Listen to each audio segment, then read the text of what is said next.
నీటి మాట లోపల మధురం మధురం మన బాల్యం ఎంతో మధురం.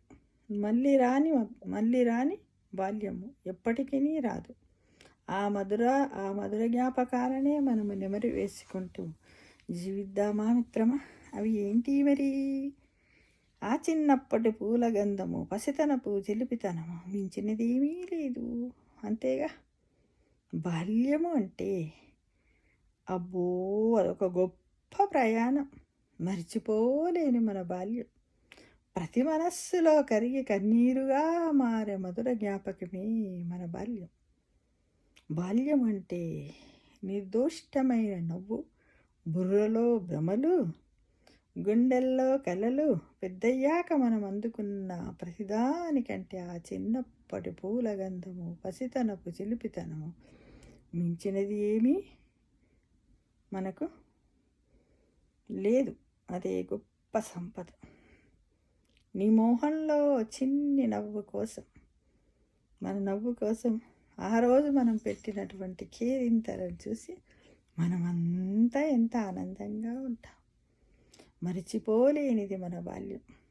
అందాల సంద్రము లాంటిది మన బాల్యం. అతి మధురమైనది మన బాల్యం. అంతేకా మిత్రమా? అది ఏంటి? మనం ఎలా చేశాము? ఎన్ని రకాలుగా మనం మన చిన్నతనంలో చాలామంది చేతులు చెట్టు లోపల ఉంచి నాకు చేతులు పోయాయి అంటూ ఆటలాడుకునేవాళ్ళు.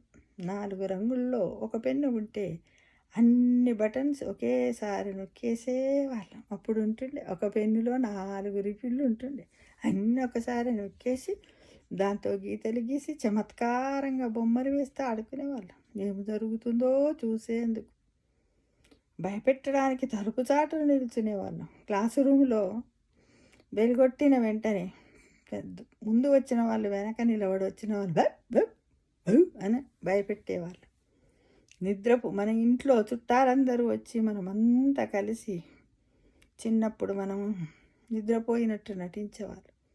అమ్మా నాన్న ఎవరో ఒకరు మంచం వరకు ఎత్తుకొని తీసుకెళ్తారు కదా అని అలా చేసేవాళ్ళు మిత్రమా.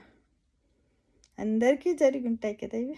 బస్సులో వెళ్తుంటే పైనున్న చందమామ మనల్ని ఫాలో అవుతున్నదని గుడ్డిన మగ చందమామ నన్నే చూస్తుంది అనుకుంటా. మనం ఎప్పుడైనా ఎక్కడికైనా ప్రయాణం చేసినప్పుడు బస్సులో ఎక్కినా లేకపోతే బండిలో పోతున్న మన నెత్తి మీదనే చందమామ ఉంటున్నట్టు ఆకాశంలో నుండి కనపడేది. మనం ఎంత సంతోషంగా అదే నా ఎంబడే వస్తుంది చందమామ అనుకుంటూ మన పక్కన ఉన్న వాళ్ళతో, అమ్మ అక్క చెల్లెళ్ళు ఎవరితో కానీ చెప్పుకునేవాళ్ళం. ఇంకా మన తెల్లవారు వచ్చాక నువ్వు నిన్న ఊరికి పోతే అక్కడ బండి మీద వస్తుంటే ఎడ్ల బండి మీద వస్తుంటే చందమామ మా ఇంటికే వచ్చింది తెలుసా అని అనేవాళ్ళం అనమాట. అంటే ఈ విధంగా ఎంత బాగా ఆనందమైనటువంటి మధుర క్షణాలను మనం అనుభవించే వాళ్ళం మిత్రమా. ఇప్పుడు ప్రస్తుతం ఇవన్నీ కూడా పిల్లలు ఆసైపోతున్నారు. అంతేగా 2 చేతులు చాచి గుండ్రంగా తిరుగుతూ వర్షంలో తడిచేవాళ్ళు. ఎలా? వానా వల్లప్ప వాకిలి తిరుగు తిమ్మప్ప అనుకుంటూ కదా. పండులో గింజ మింగి లోపల చెట్టు మొలుస్తుందేమోనని భయపడేవాళ్ళు. చింతపండును నోట్లేసుకొని జాకాయను నవ్వులుకుంటూ లోపల గింజలు పోయినాయి, నాకు పొట్టల చెట్టు మొలుస్తుంది ఏమంటే పక్కనున్న వాళ్ళు కూడా అనేటారు, చెట్టు మలిసి కాయలు కాసినాక నాకు ఇస్తావా అనేవాళ్ళు. మనం గతం చాలా భయపడేవాళ్ళు. రూమ్ బయటకు పరిగెత్తుకు వచ్చి గుర్తొచ్చింది మరలలోనికి పరిగెత్తేవాళ్ళం. గుర్తుందా? మనం చిన్నప్పుడు ఎంత త్వరగా ఎదిగి పెద్ద అవుతామా అని కుతూహల పడేవాళ్ళం. మనకంటే ముందు పెరిగి పెద్ద అయిన తర్వాత చిన్నతనం ఎంత బాగుండేది అని ఇప్పుడు బాధపడుతున్నాం మిత్రమా. బాల్యము జీవిత పదుమధురమైన జ్ఞాపకం. ఎందుకంటే మనము చదువుతున్నప్పుడు తప్పనిసరిగా మన మొహంపై చిరునవ్వు విసిరి వస్తూ ఉంటుంది. ఆ జీవితం అంతా అనుభవిస్తున్నట్టు ఒక న్యూస్ రీల్ లాగా మనకు అంటే చాలా బాగుండేది. ఆ బాల్యంలోకి మళ్ళీ ఒకసారి పోయేస్తే బాగుండు దేవుడు వరమిస్తే అని మనము బాల్యంలోకి పంపమని కోరుకుంటాం. కానీ అది సాధ్యమవుతుందంటారా? లేదే. మనం ఎన్నో మంచి కర్మలు చేసినట్టయితేనే మళ్ళీ మానవ జీవితం ఎత్తుతామన్న విషయం అందరికీ తెలుసుగా మిత్రమా కదా. ఇక స్కూలు జీవితం కేరింతలు కొట్టే స్నేహ సమూహం, రంగురంగుల యూనిఫాములు, చిన్న చిన్న ఫైటింగులు, ఆప్యాయంగా చూసే టీచర్లు, ఇంకా ఫ్రెండ్స్ పుట్టించే పుకార్లు, గ్రూప్ ఫోటోలు, కంబైన్ స్టడీలు, ఎప్పటికీ తరగని బోరింగ్ పీరియడ్స్, తొందరగా అయిపోయే డ్రిల్ పీరియడ్. పాఠాలు చెప్తుంటే బోర్ అనుకునే వాళ్ళం ఎవరన్నా వస్తే. డ్రిల్ పీరియడ్ అబ్బా ఇప్పుడే అయిపోయిందా, రోజుకొక పీరియడ్ ఉంటుండే, రోజుకొకటి, వారానికి 2 చొప్పున ఉంటుండే. రోజు ఉదయం 7, 8 అయినా కానీ నిద్రలేవని నేను. జెండా పండగ రోజు మాత్రం ఉదయం 4 గంటలకే నిద్రలేవడం, ఎడతెగని వాదోపవాదాలు, మిత్రులతో చిలిపి తగాదాలు, మర్చిపోలేని మార్కుల కాగితాలు, భయపెట్టే ప్రోగ్రెస్ రిపోర్టులు, సొంతంగా చేసిన నాన్న సంతకం, తప్పుని కరెక్ట్ అని వాదించే సొంత ప్రయత్నం. మార్కులు తక్కువ వస్తే మనమే సంతకం పెట్టుకొని పోయి ఇస్తుంటివి నాన్న సంతకాన్ని చూసి. అట్లా కూడా చాలామంది చేసేవారు. ఒకసారి 2 సార్లు ఎప్పుడన్నా మన నాన్న తేదీ పోయింది, అప్పుడు మన వీపు మీద బాజా మోగేది.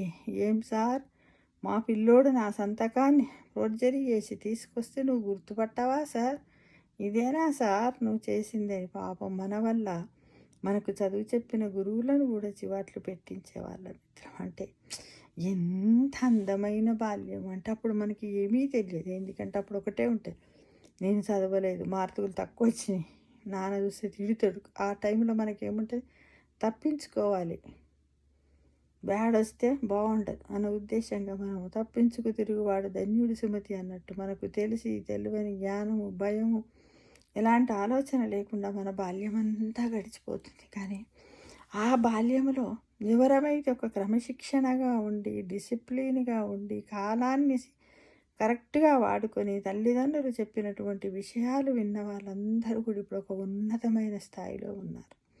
వాళ్ళని ఇప్పుడు మనం చూసినట్టయితే పెద్దయ్యాక 50+లో చూసి చాలా బాధపడదాం. నిజంగా కాలం ఎంత విలువైంది, బాల్యం ఎంత విలువైంది, మనం ఎందుకు ఇలా అయిపోయాము మిత్రమా, అప్పుడు చెప్పిన మాటలు వినాలి కదా, ఎందుకు వినలేదు అని మనము అంత అయిపోయినాక మనం బాధపడతామంట. అందుకే ఒక సామెత ఉంది కదా మిత్రమా, చేతులు కాలినాక ఆకులు పట్టుకుంటే లాభం ఏమేమి. ఏదైనా వేడి పాత్రని దించేటప్పుడు కానీ ఏదన్నా వేడి తగిలితే చేతులు కాలుతాయి, ముందు ఆకులు పట్టుకొని దించితే మన చేతులు ఏం ప్రమాదం కావు. అలానే మన చేతిలోకి వచ్చినటువంటి సమయాన్ని, సిచ్యువేషన్ను మనము కరెక్ట్గా వాడుకుంటేనే అన్నీ అనుభవిస్తామని ఈ చిలిపి చేష్టలు అతి మధురమైనవి కదా, మళ్ళీ కూడా రావు, అందరికీ తెలిసివి. కానీ మరి ఒకసారి జ్ఞాపకం చేసుకొని నేను ఎంతో చక్కగా ఆనందంగా ఉన్నా. అప్పుడేంది, క్లాసులో ఒకరికి ఒక మార్క్ ఎక్కువ వస్తే చాలు మనకి నిద్ర పట్టకపోయేది. అరే వాడికి వచ్చింది, నాకు ఎందుకు రాలేదు సార్, ఎందుకే ఇట్లా. అప్పుడు ఉన్నటువంటి ఉపాధ్యాయుల్లో కూడా కొద్దిమంది ఉండేవారు, కొద్దిమంది పిల్లల మీద పార్షాలిటీ ఇచ్చేవారు. మనము 4 రోజులు చదవక 5వ రోజు చదవకపోయి సార్ నేను పద్యం అప్ప చెప్తే సార్ నేను పోరానికి రాదుపో, ఇక 4 రోజుల నుంచి రాలేదు, ఇయర్ వస్తుంది అన్నాడు. కానీ కొద్దిమంది టీచర్లు అవునా చదువుతావారా దాదా అని చదివించేవాళ్ళు. అలాంటి వాళ్ళు ఉన్నారు, ఇలాంటి వాళ్ళు ఉన్నారు గురువుల్లో కూడా కదా. కాబట్టి మనం ఏంటంటే ఇదంతా విన్న తర్వాత ఎవరైనా సరే మనకు రాని దాన్ని మనం ఎంత అనుభవించాము, ఏం చేశామని ఇప్పుడు ఉన్నటువంటి పిల్లలకు మన యొక్క ఒపీనియన్ను వాళ్ళకు అర్థం చేసేటట్టు ప్రయత్నించాలి. కనీసం ఫ్యామిలీలో నన్ను అర్థం చేయడానికి ప్రయత్నించండి. కానీ వాళ్ళు వినరు ఈ రోజుల్లో. మీ కాలం అలగు మా కాలం అలగు కాదు నాన్న, కాలం అలగి ఎట్లయితుందిరా, అప్పుడేమన్నా ఎండాకాలం చలికాలం అయిందా, చలికాలం ఎండాకాలం అయిందా బిడ్డ అంటూ వాళ్ళకు మనము చదివి చెప్పవలసిన బాధ్యత మనందరిపైన ఉన్నది. ఎక్కడెక్కడ కుటుంబంలో, కుటుంబ సభ్యులపైన, తల్లిదండ్రులపైన, సమాజంలో కూడా మనము అందరికీ చెప్తే బాగుంటుందన్న ఉద్దేశంతో ఇవన్నీ కూడా ఏంటి మిత్రమా, అతి మధురమైనటువంటి బాల్య జ్ఞాపకాలు అంటూ రోజు ఇలా జ్ఞాపకం చేసుకుంటూ ఉన్నట్టయితే మనలో కూడా ఏమైపోతుంది, హ్యాపీ హార్మోన్ విడుదలవుతుంది మిత్రమా.